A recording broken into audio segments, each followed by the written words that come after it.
আমেরিকার সাথে ইরানের যে যুদ্ধ চলছে এটা তো তোমরা সবাই জানো, কিন্তু আমেরিকার সাথে চীনের যে একটা সাইলেন্ট যুদ্ধ অনেকদিন ধরেই চলছে সেটা তোমরা কেউ জানতেও পারছো না।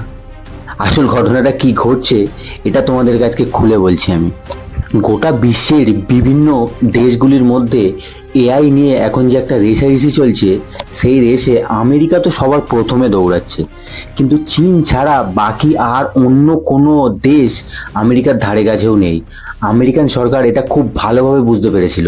ঠিক সেই কারণেই একটা পাওয়ারফুল এআই মডেল বানাতে যে জিপিইউ লাগে, সেই জিপিইউ এনভিডিয়া নামের একটা আমেরিকান কোম্পানি বানায়।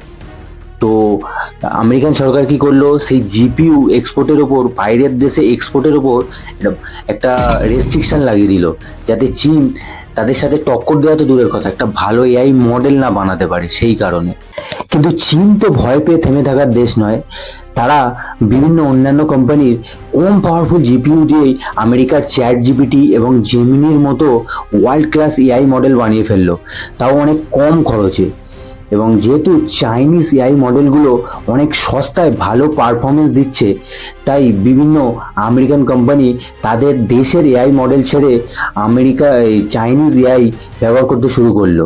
এবং চীন সরকার তো পুরোনো কথা কিচ্ছু ভুলে যায়নি, যেহেতু তাদের সব থেকে যে মোস্ট অ্যাডভান্স এআই মডেল, যেগুলো সব থেকে বেশি পাওয়ারফুল এআই, যেগুলো আমেরিকান কোম্পানিগুলি খুব সস্তায় ব্যবহার করছে, সেগুলির ওপরে চীন সরকার এখন রেস্ট্রিকশন লাগানোর কথা ভাবছে।